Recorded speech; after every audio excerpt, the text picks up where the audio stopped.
दोस्तों, किसी ने बड़े ही कमाल की बात कही है कि सपनों की खेती करने के लिए समय का सही उपयोग जरूरी है, क्योंकि हर दिन का सूरज नई उम्मीदों के साथ उगता है।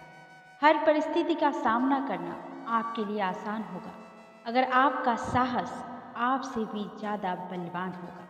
नमस्कार दोस्तों, एमपी भोपाल से मैं हूँ आरजे रानी और लेकर आई हूँ एक ऐसी ही अनोखी दिलचस्प कहानी। तो चलिए शुरू करते हैं।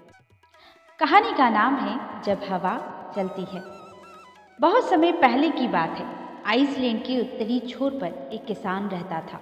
उसे अपने खेत में काम करने वालों की बड़ी ज़रूरत थी, लेकिन ऐसी खतरनाक जगह जहां आए दिन आंधी तूफान आते ही रहते हों, कोई काम करने को तैयार नहीं होता था। किसान ने एक दिन शहर के अखबार में इश्तिहार दिया कि उसे खेत में काम करने वाले एक मजदूर की ज़रूरत है। किसान से मिलने कई लोग आए, लेकिन जो भी उस जगह के बारे में सुनता वो काम करने से मना कर देता। अंततः एक सामान्य कद का दुबला पतला व्यक्ति किसान के पास पहुंचा। किसान ने उससे पूछा, क्या तुम इन परिस्थितियों में काम कर सकते हो? हाँ, बस जब हवा चलती है तब मैं सोता हूँ, व्यक्ति ने उत्तर दिया। किसान को उसका उत्तर थोड़ा अजीब लगा, लेकिन चूंकि उसे कोई और काम करने वाला नहीं मिल रहा था, इसलिए उसने उस व्यक्ति को काम पर रख लिया। मजदूर मेहनती निकला। वह सुबह से शाम तक खेतों में मेहनत करता। किसान भी उससे काफ़ी संतुष्ट था। कुछ ही दिन बीते थे कि एक रात अचानक ही जोर जोर से हवा बहने लगी। किसान अपने अनुभव से समझ गया कि अब तूफान आने वाला है। वह तेजी से उठा, हाथ में लालटेन ली और मजदूर के झोपड़े की तरफ दौड़ा। किसान जैसे ही झोपड़ी में गया तो वो देखता है कि मजदूर तो सो रहा है। तब वो उसे उठाने लगता है कि जल्दी उठो, देखते नहीं तूफान आने वाला है। इससे पहले कि सब कुछ तबाह हो जाए, कटी फसलों को बांध कर ढक दो और बाड़े के गेट को भी रस्सियों से कस दो।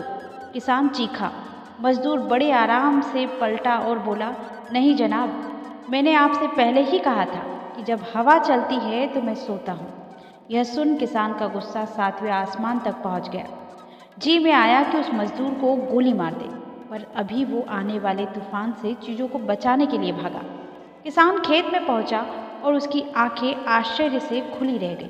फसल की गांठें अच्छे से बंधी हुई थी और तिरपाल से ढकी भी थी।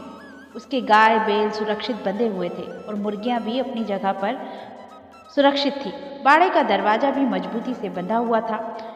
सारी चीजें बिल्कुल व्यवस्थित थी। नुकसान होने की कोई संभावना बची ही नहीं थी। किसान अब मजदूर की ये बात कि जब हवा चलती है तब मैं सोता हूँ समझ चुका था, और अब वो भी चैन से सो सकता था।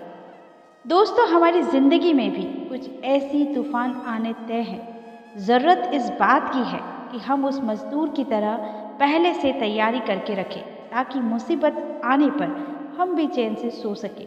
जैसे कि यदि कोई विद्यार्थी शुरू से पढ़ाई करे तो परीक्षा के समय वो आराम से रह सकता है। हर महीने बचत करने वाला व्यक्ति पैसे की ज़रूरत पड़ने पर निश्चित रह सकता है। तो चलिए हम भी कुछ ऐसा करें कि कह सके कि जब हवा चलती है तो मैं भी सोता हूँ। दोस्तों, हमारी ज़िंदगी की परेशानी तूफान की तरह है। या तो हम तूफान में बिखर जाएंगे या मजबूती से डटे रहकर उस तूफान का सामना करेंगे।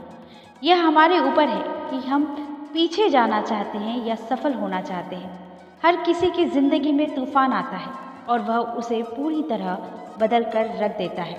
लेकिन अगर इस तूफान के लिए हम पहले से ही तैयार रहेंगे तो ये तूफान हमारा कुछ भी नहीं बिगाड़ पाएगा और हम उस मुश्किल समय से निकल जाएंगे। दोस्तों, उम्मीद करती हूँ कि ये कहानी आपको अच्छी लगी होगी। अगर आपको कहानी अच्छी लगी है तो प्लीज़ वीडियो को लाइक कीजिएगा। चैनल पर नए हैं तो चैनल को सब्सक्राइब करके बेल आइकन को प्रेस कर लीजिएगा। मैं मिलती हूँ आपको अपने नेक्स्ट वीडियो में और नई कहानी के साथ। तब तक के लिए अपना ख्याल रखिए, हंसते रहिए, हंसाते रहिए। नमस्कार।